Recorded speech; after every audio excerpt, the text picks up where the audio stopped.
All right, welcome to the Black Access Love podcast. I appreciate you coming through, Enrico. It's nice to be here. We're just going to start off with you introducing yourself. Cool. So my name is Enrico Escolastica. Very rare name on the island. It's like 5 people on the island with that name. So you can only imagine how my childhood was. I am a tech co-founder of a tech startup in Bermuda. We're building an app for service providers on the island to connect with clients, and then we also build a software where you can manage it all, kind of put it all in one place. I'm a single father of a beautiful 4-year-old son. I born and raised in Bermuda. My father's Portuguese from the Azores. Moved here when he was 5. My mom's fully Bermudian, been here her whole life. And I come from passionate beginnings. I'm a creative by heart and then an entrepreneur by soul. I don't know how that works in a sentence, but that's essentially who I am. And I'm here because I really believe I love this podcast. So I wanted to get my foot in the door. So Appreciate it. All right, so let's talk about what's your backstory? Let's talk about. What was your journey from where you started to where you are now? Okay. So I am the youngest of 3 kids of my parents. So I have an older sister who's 9 years older than me. My brother's 8 years older than me. And then my mom was like, if I don't have another kid before I'm 30, I quit. And then she had me a few weeks before she went 30. So okay. So that's where it originally started. where I came. And then from there, my sister was always into music. Like she was an artist on the island. She had tried to record songs as a singer. So I've always been involved in music. My dad was a DJ, so he used to DJ. And that's kind of where it started, with me in terms of my beginnings come from music and art and expression. So I got into playing a little bit of piano and saxophone when I got into middle school. I got into alto saxophone, so I was in a band for 6 years. And then it wasn't until I got into high school where I really fell in love with making music. And a friend of mine, I don't know if you know Mark Rodriguez, he does a lot of filmography. Dominican. Yeah, Denara's older brother, yeah. Yes. So, he was like, hey man, do you really want to make music? And I was like, yeah. So he ended up jailbreaking my school laptop because we didn't have admin privileges, and he put a music software on my laptop, which is FL Studios. And then I ended up hating it for 3 months. I was like, I'm not ever going to do this. And then I ended up learning it, and I made a really bad song, and then I made a less bad song. And then after a while, I fell in love with making music, and that's where it started. And then for years, I started making more music, and then the more people I made friends with at high school, the different types of interests people had in music, I ended up teaching it for a semester at Berkeley. So my music teacher was like, hey, for this music technology semester, I have to do a lot of the choir stuff. So how about you run this for the semester and teach these guys how to use it. So I ended up starting to make rap beats and trap beats, and then I got into Childish Gambino and J. Cole. And then that's where I started getting into the branding side of it and the business side of it. How can I record music for a living? How can I turn this into a business? And then I turned into leaving high school. I done maybe a half a semester at Bermuda College before I dropped out. It wasn't because it was hard. I was just I don't know, for me, I personally think in my mind, the way my mind works, is that I have to passionately want to do something to continue to do it. I can start doing something I don't like, and I don't mind doing things that are hard if I know why I'm doing it and the goal.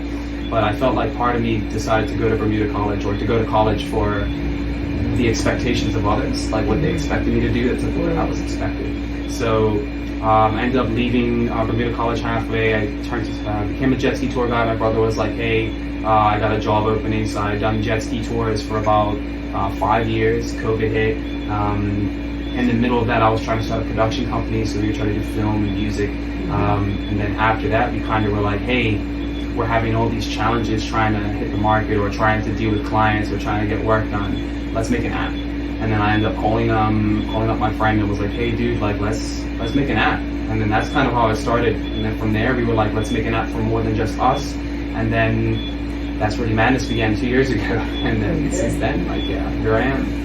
All right. So what was the idea behind the app? The initial idea. The initial idea. So originally we were having difficulties figuring out how the company can move. So it started off with me wanting to bring a bunch of skilled people together. So me, background in music and audio. My friend, he had a background in video game development, video design and editing. And I had a photographer, a drone pilot. So I was bringing like all these different skill sets into one place so we can have like an in-house production company that can just make dope content. And that was the original idea. And we were having troubles finding like customers in the market that needed us or wanted us. And then we were having difficulties even finishing jobs with them. So we had television deals, we had YouTube show deals. And like the issue was always the end of everything, which is getting paid. What's the contract? Like, sounds about right. So that's where it started, and I was like, we had this really bad deal that we were going to go into. It was originally supposed to be like a free marketing campaign, and I won't name anyone, but it was a free marketing campaign that they wanted us to do, and they had plenty of money to do it. They were a multi-chain, blah blah blah. And me and my other founder was just like, bro, we're not doing this. It's like we're setting the bar so low for ourselves. Like what? Like so we had like a long like talk about like how to be stem so far away from the vision and like our purpose and goal that we were trying to do when we started this. Like this came out of passion. So we were like, let's make an app that deals with all that stuff that we hate doing: contracts, proposals, payments, and like all that communication stuff that's hard for people that love doing what they do, but they want to be able to live off. Right. So that's where it started. Like, let's make an app from that. Okay. And what has been the process since from the initial bit? Starting an app company is hard. Being an entrepreneur off the bat is hard. Like starting your own business or your own venture, it's really hard. Like it's I don't know if Sean from Ignite, one of my favorite quotes from him. I'm pretty sure he quoted it from somebody else. Like being an entrepreneur is like standing on the abyss, looking out and chewing on glass.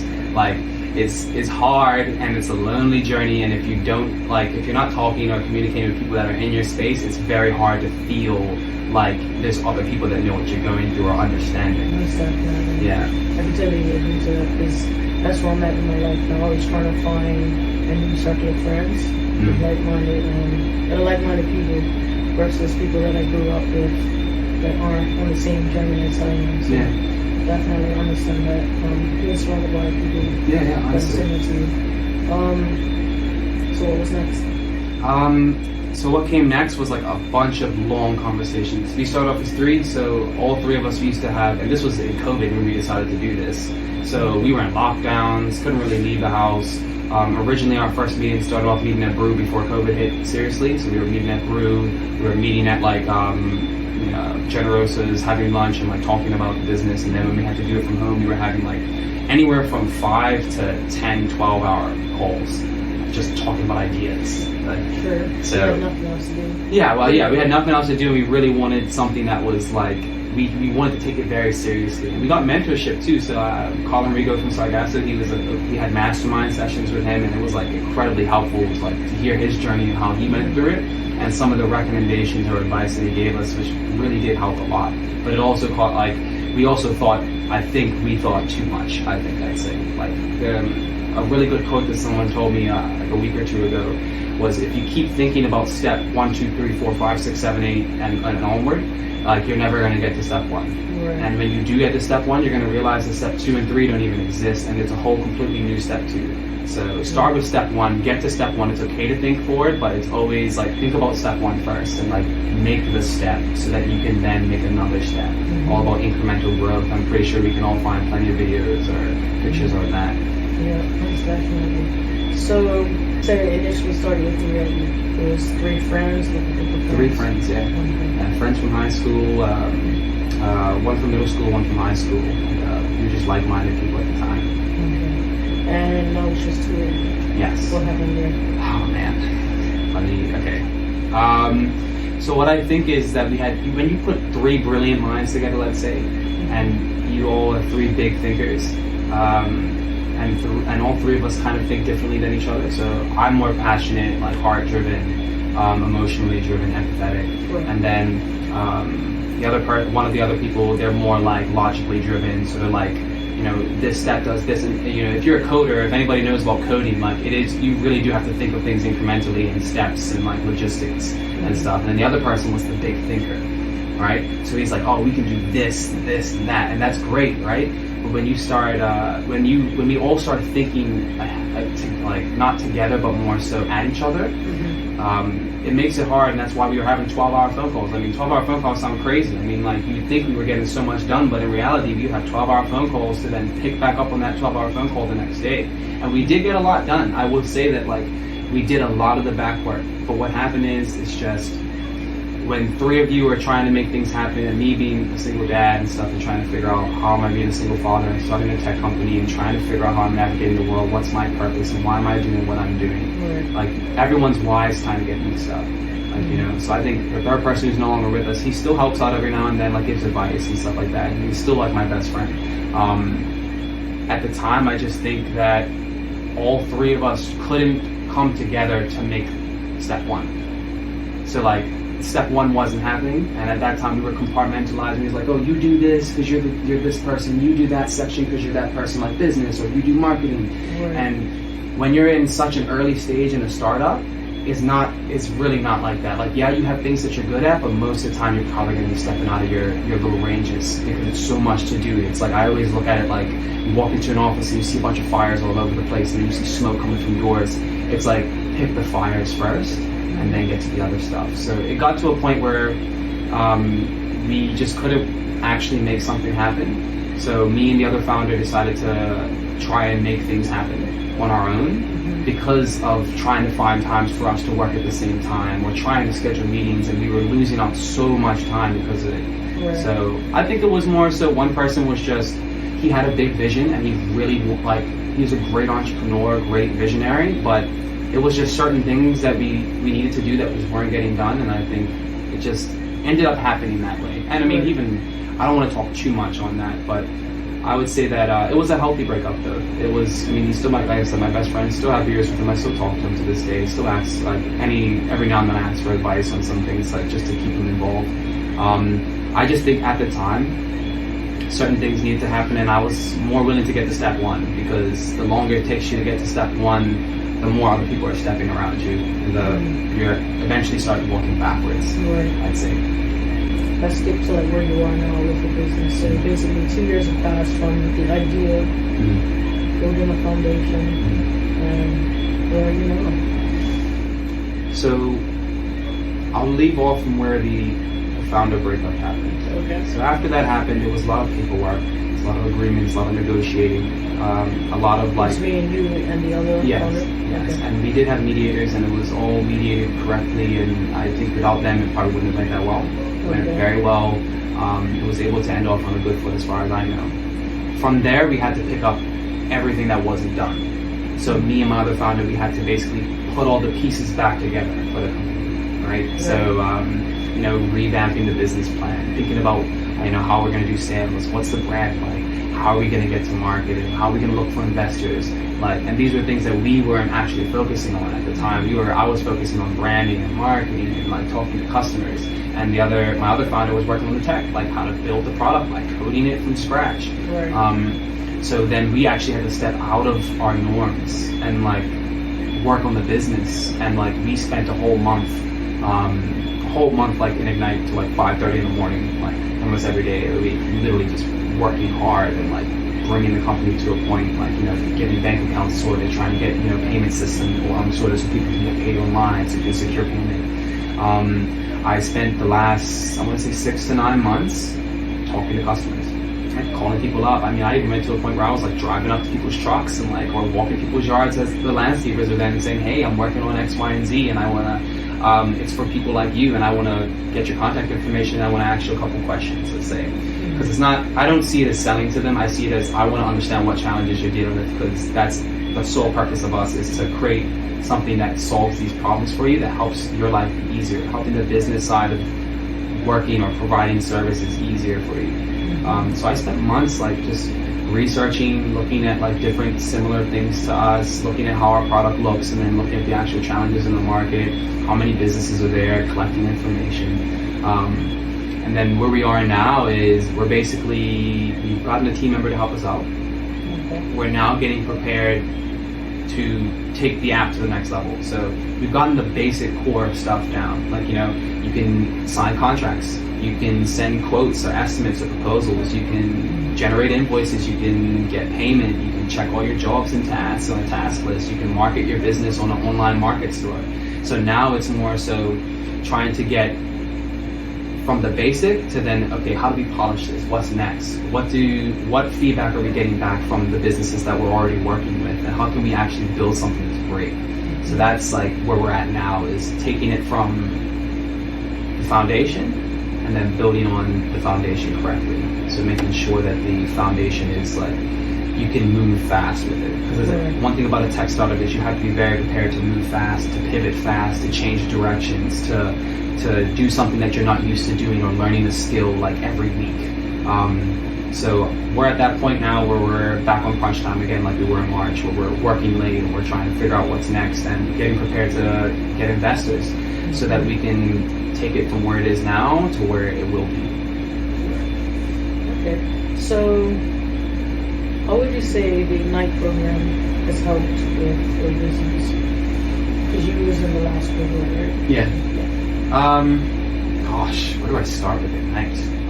Shameless plug.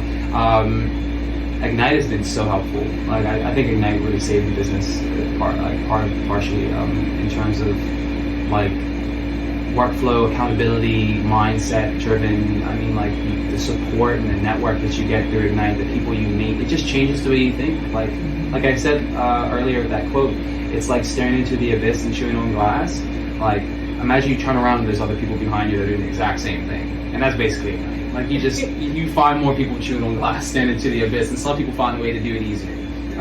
Or like, it's like being in a club almost, like of people that just know what you're doing or how it feels, and like they may be able to have opportunities for you, or you may be able to give opportunities to them. It's just like the network is so big. Obviously the free coffee, the free tea, it's always great too. And the space is awesome as well. Like me being able to come and go as I please in my own office space or shared office space is great. Being able to see you guys, which is in the current cohort, is great. And obviously I loved Ignite so much that I ended up staying. Yeah, I applied to be an RA, and I was like, I want to be here. Like, I'm part of the furniture, so like you guys have to find a reason. You guys have to pitch to me to get rid of me, type thing. So no, I mean, Ignite's amazing, and they only get better and better each year. And I have so much respect for the team, so much respect for Sean and Laura, so much respect for Georgia and Salika, all amazing people that keep everything in that place going and keeps us entrepreneurs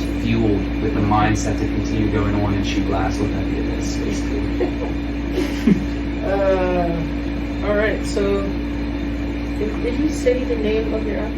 So the name of the company is General Project System Limited, or GPS for short. Helps you find service providers when you need and help businesses manage how they connect with clients. So yeah. Okay. So let's talk about being a single father and a full-time entrepreneur. Because that is one thing to be a full-time entrepreneur and also to be like a sole guardian. I'm pretty sure that takes it to another level. So what is that experience like for you? Well, before I start, I am a single dad, but I'm not alone. Like, his mother is very much involved in his life. We work together to raise our son, and that's what we decided. We decided that we're going to work together on raising him and making sure that he has what he needs. And I'm grateful to have the support system that I have. Like, you know, she's been very helpful and supportive and, like, you know, trying her best. And I have family members that are able to support me as well, like my mom, my dad, my sister, my brother. Like, I have a very strong foundation and support structure, which makes some of the challenges of being a single father a little bit less challenging. It's still hard to like say that, oh, I'm going to go to work all week. And because I'm a startup founder, it's not like I'm bootstrapped, let's say, right? So I'm like in, you know, feet wet, feet dirty, and like not taking a salary. I am strictly in this out of the passion of knowing that this is going to help people and make their lives easier. Same thing with my other co-founder. We're not working on this so that we can make a bunch of money. We're working on this because we believe that this is going to change people's lives. So figuring out how to navigate the full-time entrepreneur without the full-time pay is hard. Obviously, I try to do side hustles on the side, like I do still do music, and I try to feed my soul at the same time. That's a hard thing about being an entrepreneur and a father, is once I clock out of being an entrepreneur, which you never really do, Right. to be dad, I can go home or pick my son up from school and spend time with him.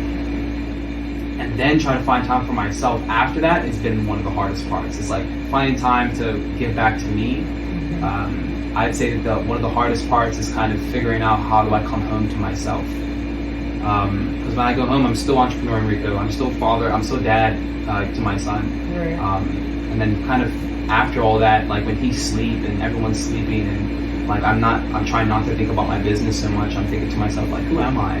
Like outside of all this, outside of the purpose that I'm trying to strive toward, like who's Enrico like now? Because I used to be really connected with that, like my passion and creative side, that was me expressing myself through a medium. But now that I have a business that needs my attention, there's people out there that I think need my business's help or my product, that I end up losing sight of how do I give back to me? Like, you know, how do you love yourself again? Like, you know, like, cause I was in a relationship before, like, you know, so I had someone else there with me, and like not having the companion there kind of changes the dynamic, right? So it's kind of finding a balance.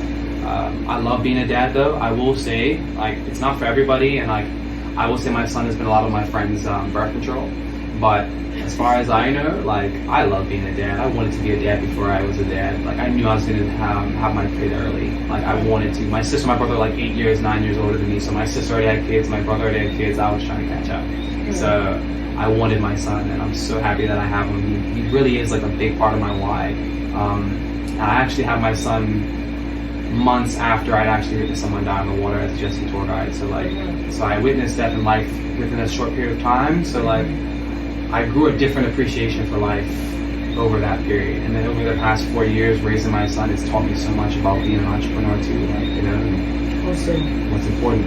Yeah. How has it taught you more about being an entrepreneur? Being a father? Yeah. Doing what's right and doing what you're supposed to and what's needed, like, and not getting so caught up in the negative feelings. I mean, yes, you should give yourself time to assess how you're feeling and, like, you know, be present in yourself. But it teaches you to be present in what's here and what's in front of you. Like, with my son, like, you know, there's times where I'm like, oh, this is not where I want to be for him. This is not what I want for him now. Like, I want this for him, or I want a better life for him than I had. And, like, it's always about wanting better for your children than you. And sometimes you think about the business, you do that with your business as well. Like, you're like, this is not where I want my business to be, and I want it to be over here, but I'm here. And I'm like, this is not where I vision it, this is not the vision, right? But it's like reminding yourself that, like, children remind you that some of the, like, craziest things you think about are just not important. Like all the overthinking and all the critiques and all that stuff, they teach you that stuff is just, they just don't care. Like, you know, and they still find a way to be happy, they still find a way to get through life. And then they also teach you that the output you give, they can also absorb. Like, you know, they learn from you. And like, I see the same way with my business. Like if I'm not operating with the best me for my business, and you have your ups and downs. I'm not saying that you're going to always be your best, but you try to be. But if you can always come present with your child and your, like, the way that I brought that to my business, it just changes the way you look at things. You see your next steps in front of you, but you're keeping the vision as a driving factor, as a motivator, as like, it pushes you through hard times. My son pushes me through suffering. Like, you know, if I'm hungry one day, I'm like, oh, I wish I could, like, you know, go have an expensive dinner, or oh, I wish I could go on a trip, or this or that. It's like, nah, you're making the sacrifice now because you know what life you want for him. You know what life you want for your business.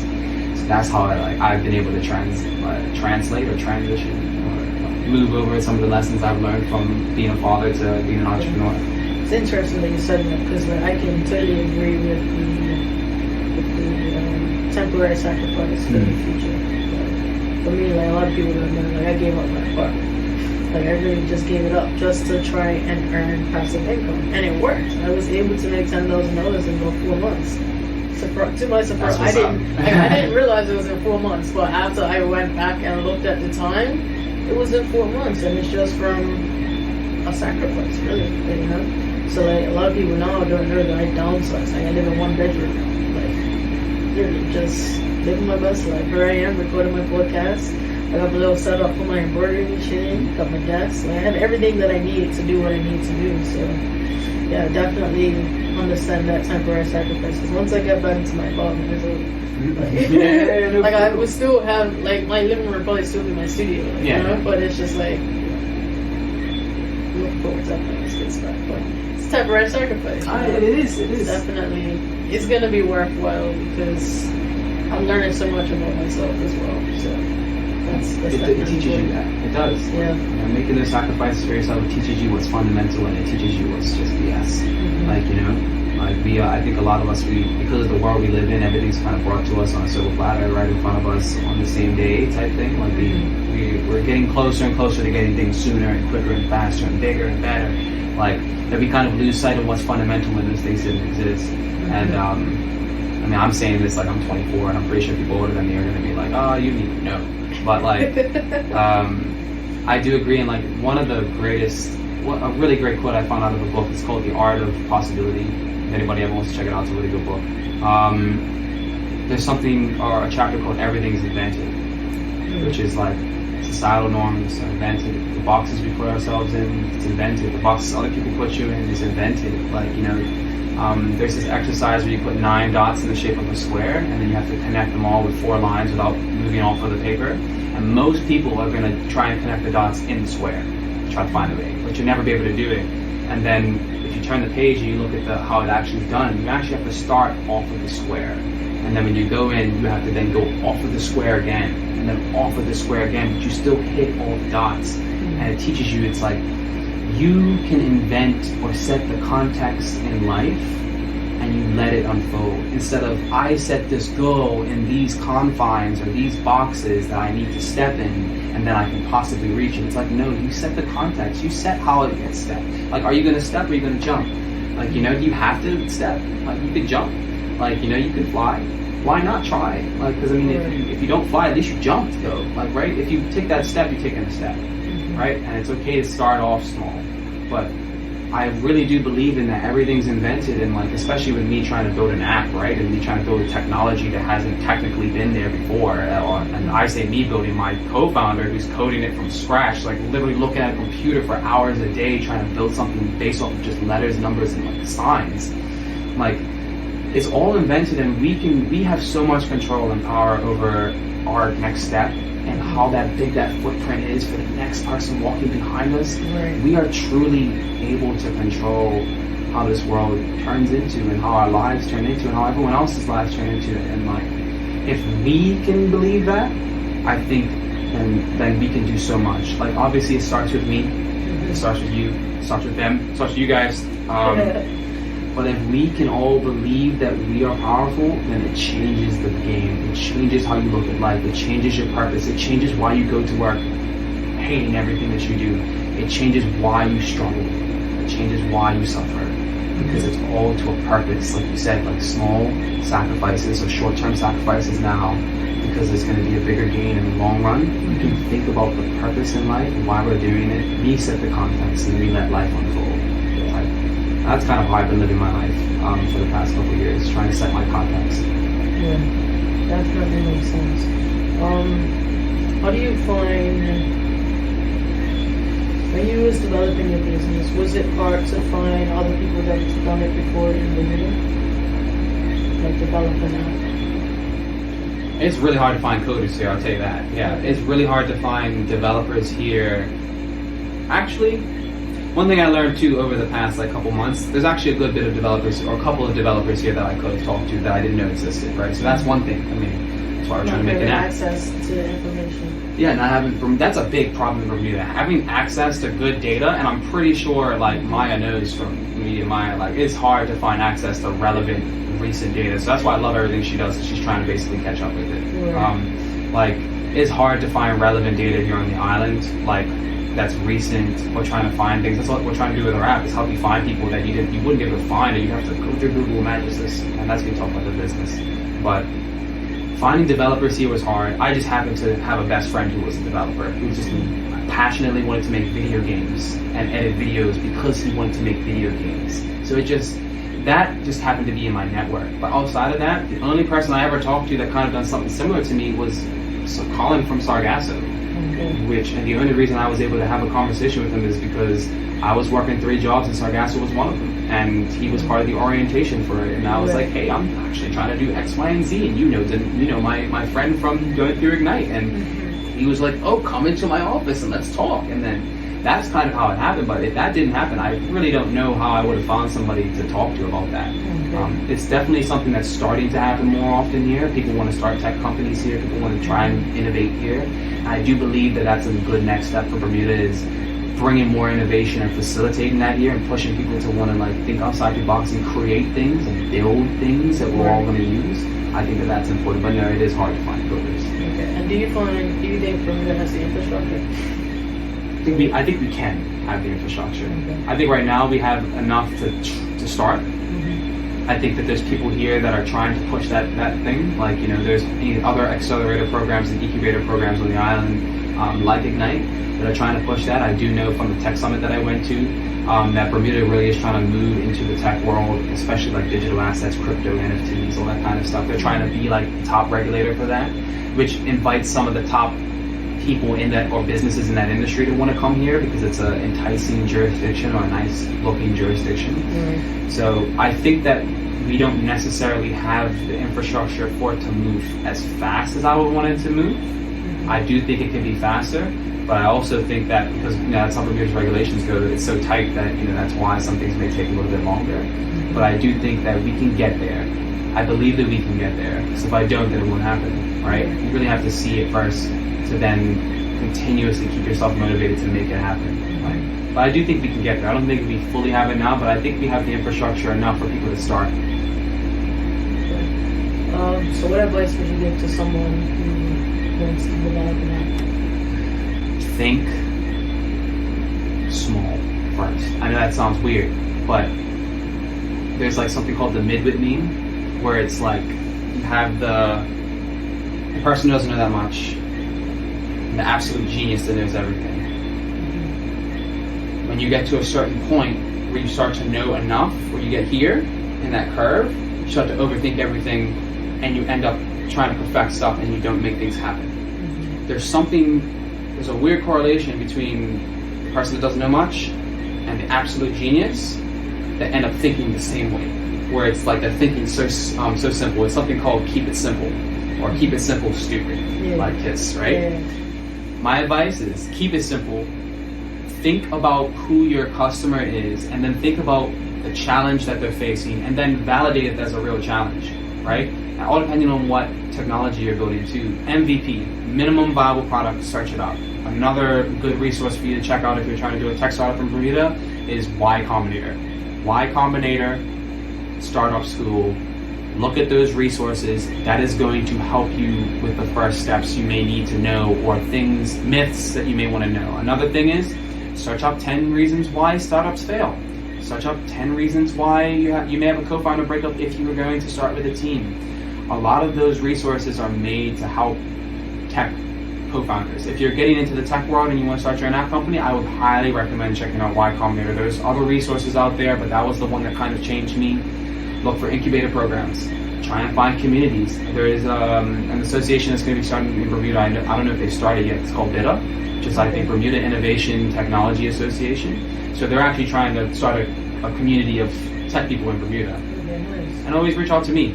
ReexPDA on Instagram. Enrico, I don't know how you're going to spell my last name, so please don't try. I'm pretty sure she'll find some way to get you linked to me. I'll put comments in these sections. Reach out to me. I am more than happy to talk. As you guys know, if I could get paid to talk, I'd be on here all day. But reach out to people. Think small. Try to MVP stuff. Don't try to build the thing first. Look at the problem first. Try and find the simplest and easiest way to do something, or to test out if it's viable or not, and then build from there. Don't try to build the whole thing first without even talking to a single customer. That'll kill you. Like, that's one of the biggest reasons why a lot of things fail, is that you overthink or you overbuild before you even asking a customer what the real problem is. Like, I think from boot camp, where they were like, oh, people don't like getting shoes wet, so I'm going to make a shoe with an umbrella on it. Like, it's like, that's not really what you should have built. Like, you could have built waterproof shoes instead, right? So think about the challenge, think about who you're solving it for, then talk to them. There's 2 things you should do as a tech company. Build your product, talk to customers.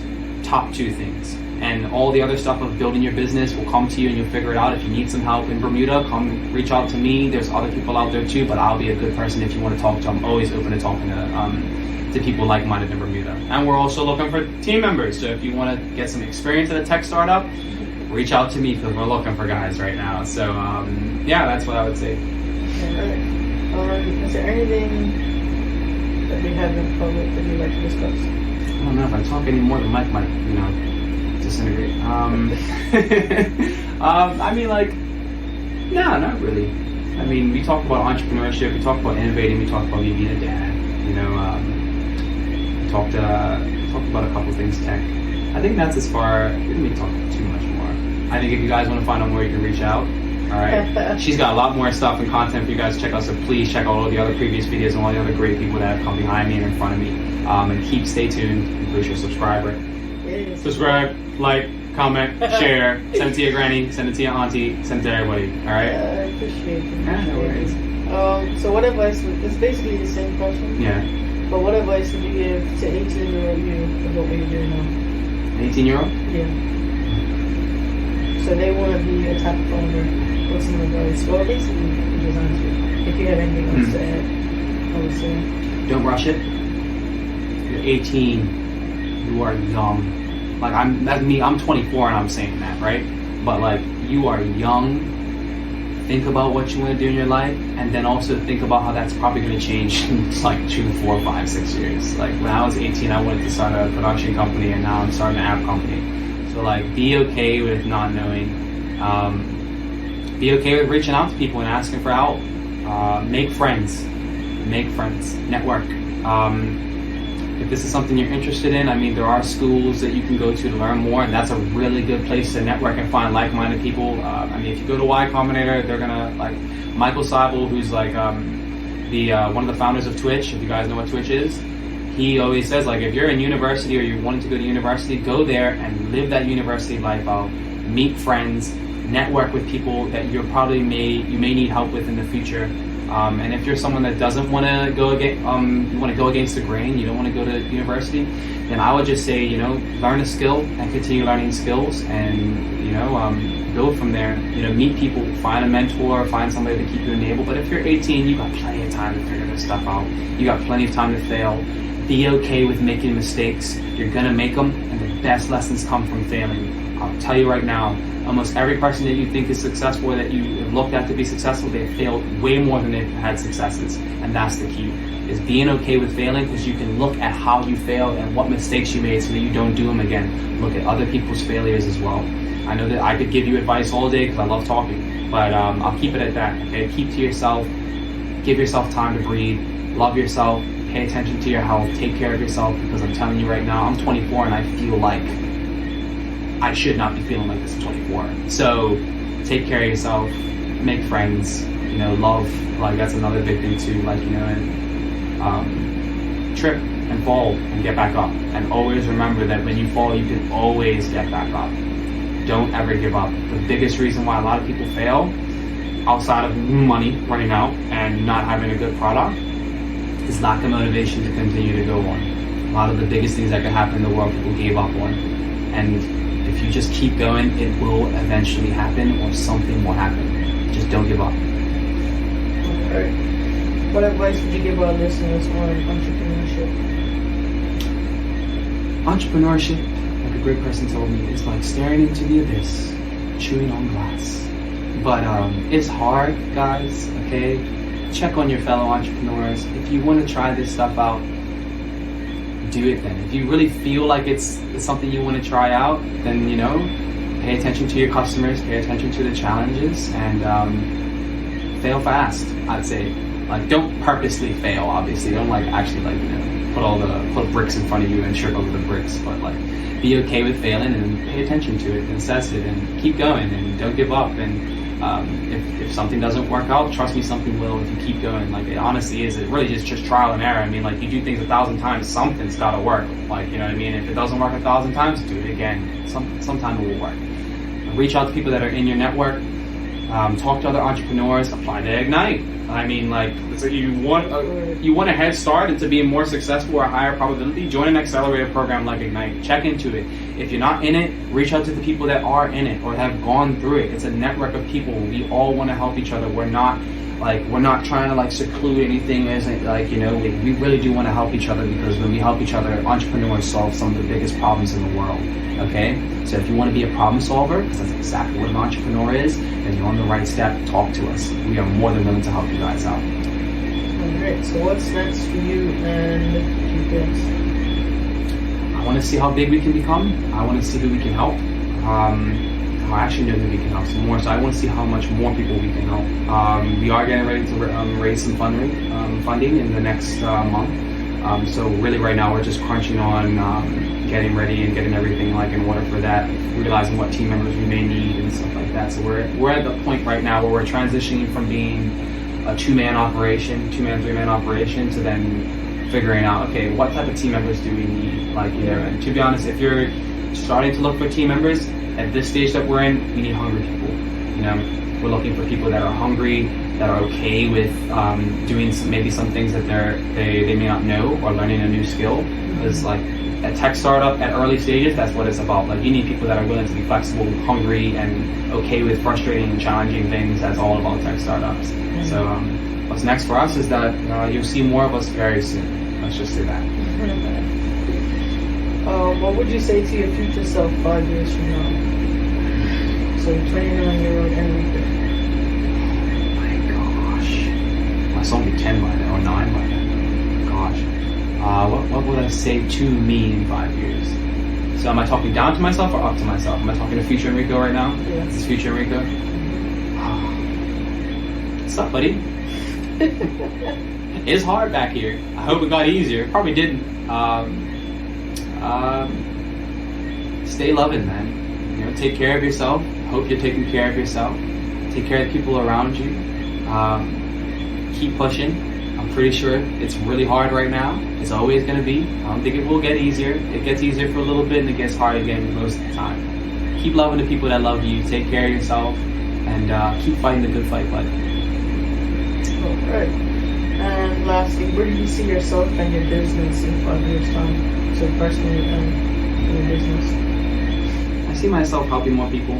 I see myself. I am. It's really hard for me to do one thing and focus on one thing. Like, I'm a type of guy that will, do volunteering and then want to help somebody else with their business, and then want to work on some music and collaborate, and then want to go on a pedal bike ride or like that. So in 5 years, I hope to see myself being able to do more things stably, like in a stable fashion.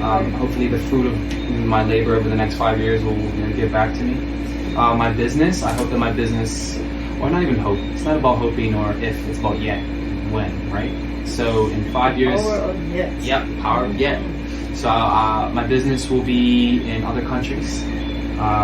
We'll be helping more people than here. We would have solved a lot of Bermuda's problems and given back so much. My goal is to give back a lot to Bermuda, and help build Bermuda's infrastructure or economics or even the education system here. That's kind of the things that I want to focus on. Hopefully in the future, 5 years from now, I can actually be able to give more outside of just time to it. And hopefully my business is employing more people and bringing more money into Bermuda and solving a lot of problems around the world. 5 years from now, I want to travel a little bit more. Hopefully I find the love of my life in that time. I'm a true lover, I'm not gonna lie. I want to be married right now. I want to be married, okay? So hopefully I'm on that track, but I won't stress if I'm not. It's all like, a lot of people tell me don't think about that too much. It will happen when it happens and let it happen organically, but I'm just a lover by heart. So hopefully by then I find the love of my life. If not, my love of my life is always my son and my business, right? So, yeah. Do you have any questions for me? Yeah. How did this start? How did you get to start all this up? Alright, so I started in 2020 trying to figure out how can I make money online. Mm-hmm. Everyone's saying start an Instagram page, sell shoutouts and stuff like that. So I tried that, I quickly failed, and I had to stop and think. Like, I came up with this name, the Black Access Club, for a reason. Like, why did this name come about? And upon further thinking, like just taking the time to think, I realized that I was learning from people that did not look like me, and I wanted to change that. So I want to create a platform where people that look like me can come and share and give information and give advice and things of that nature. So, What's been some of the top challenges you've been dealing with so far since you started all this? Top 3 challenges. for the podcast. Yeah. At first it was getting guests on the podcast because I initially tried to start this in 2021, but I feel like no one was ready for it yet. So the timing, like I was ready, in a sense, I'll say that, because I still have to grow as well in order to hold conversations, because this is completely outside my comfort zone. Yeah. So I had to develop that as well, and then also the right timing for people to get onto the podcast. So I would say that was the first major roadblock, so to say. Another one would be editing. Like I know I can do it. It's just whether I feel like doing it. There's also valuing my time and knowing my weaknesses and my strong suits. I can do it, but I'm choosing not to. Let's see, what's another one? Yeah, another one. I can't really think of it there again. I feel like you said like 5 technically, so we'll go with that. Okay, where do you see yourself in 5 years? And this. So this podcast will be international. I think it'll be a membership program as well within 5 years. We'll have mentors or just people coming through and giving information. 5 years. I feel like that's enough to say. Yeah. Give me more time to think about it. It's a hard question to answer. Yeah. Okay. If you could have any superpower in the world, what would it be? Superpower? Yeah. I would want to be able to teleport or make objects out of like my mind. Like I can create $1,000 like that. Snap, I got a stack of cash in my hand. That's a very different question. Yeah, it is a very different question. I'm not expecting that at all. Let's see. Superpower.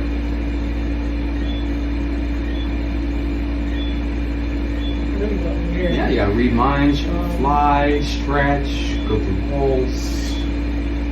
I wouldn't want to do anything else. People think too much. I know I think a lot, so being able to hear everything like that. Oh yeah. I'll say teleport. Yeah, teleport's cool. Because I like to travel, so if I can avoid being on the plane, that works. That would be great, no, honestly. Yeah. Yeah. I was thinking like, would you want to fly or teleport? And I was like, well, I mean, take all the work out of it and just, teleport. Yeah, Teleport's really good. That would be nice for me. Yeah, I'm a fan of the movie. I don't know if you heard the movie Jumper. Yes. Like, I was like, after I saw that, I'm like, damn, I want to rob a bank.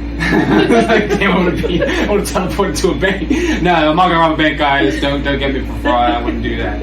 But so okay, cool. I think that I could do this all day. So, but I'm pretty sure your viewers don't have all day.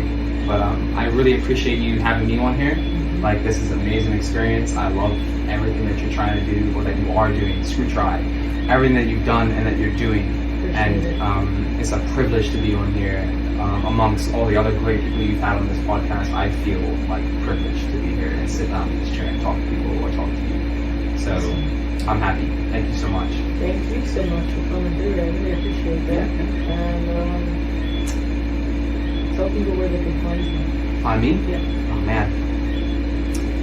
Like I said, my last name is a doozy, but on Instagram is probably the best way to find me because it's pretty easy. Reeks, BDA, REEKS, BDA. You can find me on Facebook, Enrico Escolastica. Like I said, that last name is going to give you guys a doozy. Same thing on LinkedIn. I'd say the easiest way to catch me is on Instagram, and you can go from there. And just hit me up. I'm always trying to. I answer messages. You know me. I like to talk. So hit me up on Instagram, Reeks, BDA, and then. If you want to check out my business and what we're doing, General Project System Limited is the name of the company, but we have a nice, easy website link called gps.bm. Quickest way to get to the website. On Instagram, it's GenPro System, so GENPRO System, so GenPro System. If you guys want to check us out, or you can just go to my Instagram and find it. Be sure to like, follow, subscribe. this is a great show, and I'll see you guys next time. Appreciate it. Thank you.